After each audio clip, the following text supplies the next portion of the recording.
Kasih gitu. Iya. Iya. Halo. Nggih.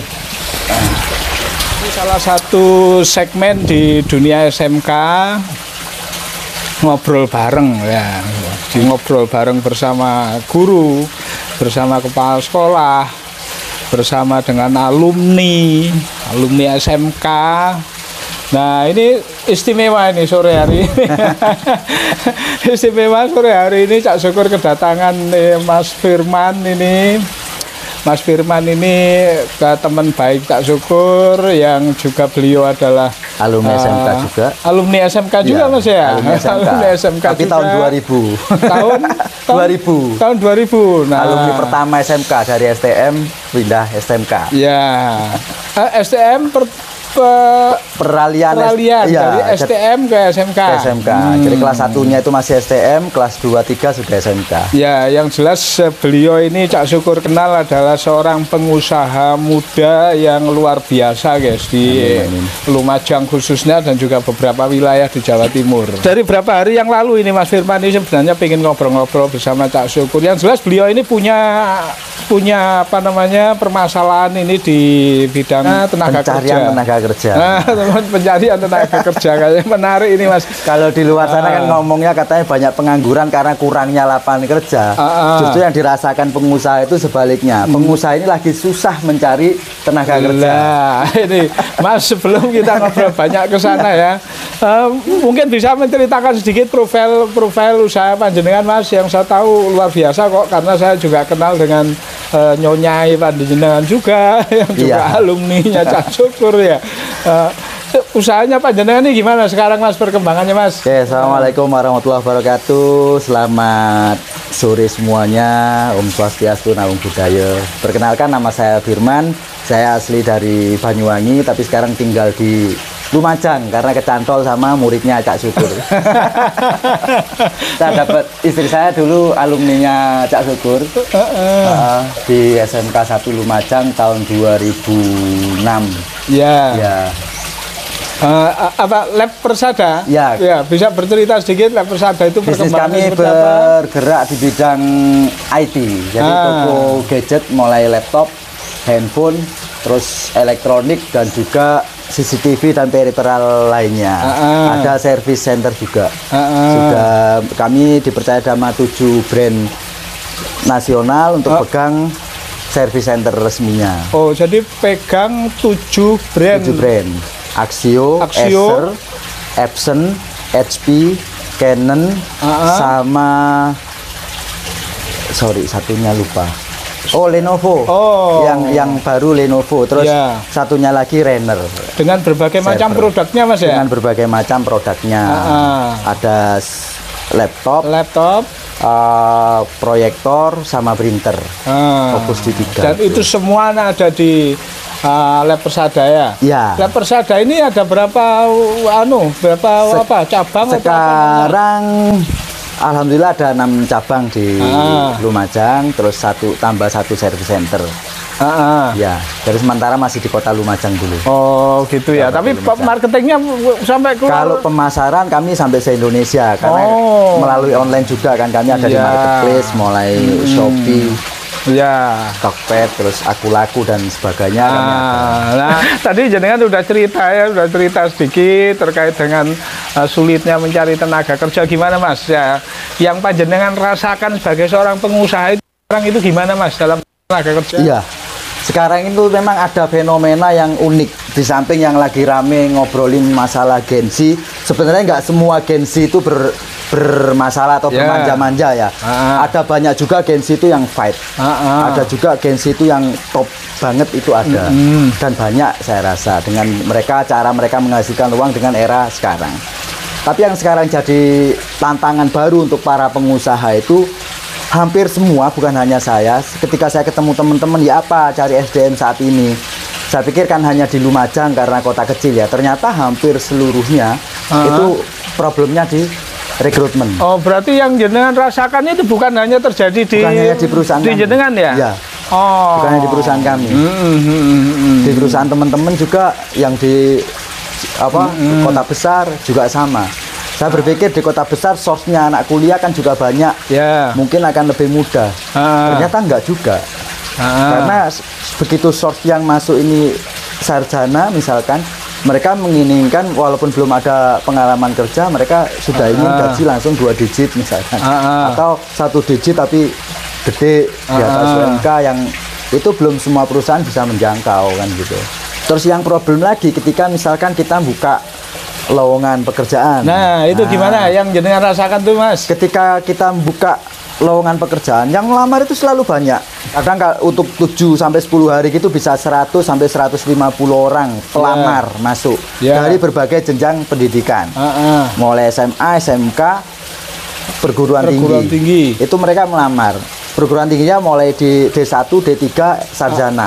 Itu ada yang melamar. Tapi ketika dipanggil untuk tes, itu yang datang kadang nggak ada separuhnya. Pernah yang datang dari 120 orang itu yang datang cuma 20. Datang untuk melakukan tes. Padahal dia melamar. Melamar ketika dipanggil yang datang hanya 20. Hanya 20. Berapa persennya itu berarti, Mas? Kira-kira, Mas? 1/5. Kira-kira begitu. Terus setelah itu gimana, setelah Mas? dilakukan tes, kalau dulu kami kan tes tulis hari ini, terus tes wawancaranya besok. Akhirnya mensiasati supaya mereka nggak mondar-mandir, kita bikin langsung lah tes tulis hari ini, sudah ditunggu dulu, nanti diumumkan langsung kita tes interview. Lah yang interview, begitu diinterview, kalau awal dulu Pak Syukur masih interviewnya besoknya, begitu dipanggil lagi itu kadang nggak datang sudah, atau kadang datang cuma 2-3 orang. Akhirnya kami siasati, kami langsung pada hari yang sama interviewnya. Akhirnya kan mereka semua masih di situ kan, interview datang. Setelah itu pulang dikabari, oke, kamu keterima misalkan, si A keterima, silakan besok bawa berkas hard copy-nya ke sini untuk melakukan kontrak. Itu besok sudah nggak datang. Oh gitu, padahal dia sudah dinyatakan diterima. Ya? Sudah nggak datang. Terus dihubungi sudah nggak jawab, sudah reject. Gitu. Itu fenomena itu ada. Itu fenomena itu yang jenengan rasakan tuh sejak kapan, Mas? Kira-kira Mas pengusaha? Pasca COVID. Pasca COVID. Jadi mungkin bisa jadi ketika pola sekolah COVID 2 tahun itu bisa jadi lulusannya akhirnya juga kurang sisi fight-nya ya. Atau saya bahkan berpikir apakah ini karena keinginan orang tua yang nggak mau bikin susah anaknya, wis cukup bapak ae sing soro, cukup wong tua ae sing soro misalkan. Anakku jangan sampai merasakan susah atau sulit seperti orang tua ini. Akhirnya menciptakan generasi-generasi ini yang lembek.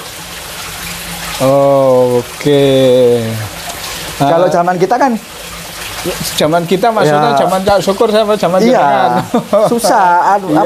Orangnya begitu lulus, wis pokoknya kerja dhisik, gaji berapapun kamu terima dulu, apapun kamu lakoni dulu itu rezekimu dhisik. Nanti kamu belajar di situ, kamu dapat pengetahuan, dapat koneksi, nanti rezeki akan mengikuti, kan gitu kalau prinsip yang dulu. Sekarang kan di samping itu informasi yang kita terima dulu kan hanya dari orang tua kita, dari guru kita, ya, sama lingkungan sekitar yang kita kenal.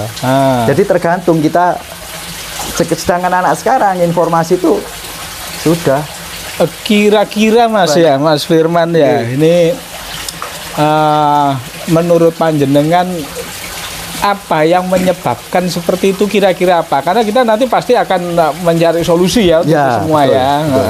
Apa kira-kira Mas? Kalau melihat dari beberapa kita wawancara ketika interview kerja dan segala macam, ada kan begini, mereka sudah masuk, mau kerja, mau sudah training ya. Begitu waktu penempatan, ketika tahu lokasi tempat kerjanya itu jauh dari rumah, walaupun itu disediakan mes, disediakan beras, disediakan gas LPG, mie, telur, tinggal masak, mereka, aku nggak boleh jauh dari mama, aku harus deket dari rumah, aku nggak boleh. Itu masih ada yang seperti itu.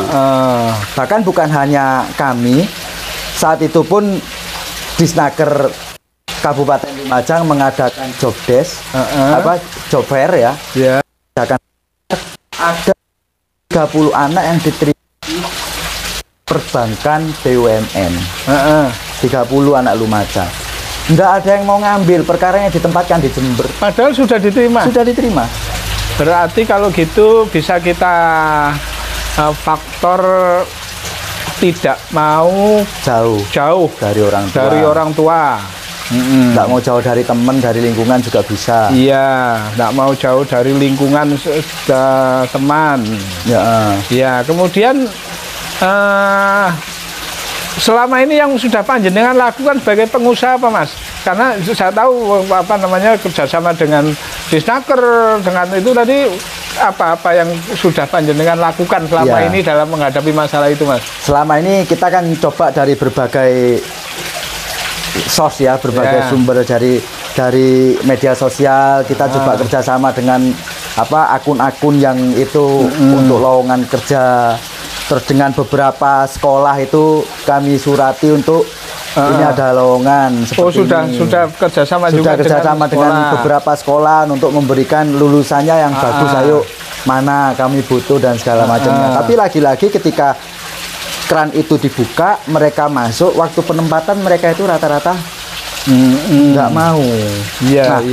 Saya berpikir bahwa apakah harus ada kayaknya benang merah yang ditarik antara pihak sekolah dengan orang tua untuk sama-sama menjadikan si putra ini, putri ini untuk menjadi harusnya kamu hidup itu seperti ini, harus tough, harus tangguh. Nah, rencana panjenengan dalam rangka untuk mengatasi itu semua ke depan, kesulitan-kesulitan itu tadi kira-kira ada opsi-opsi apa saja Mas kira-kira yang jenengan bayangkan ya?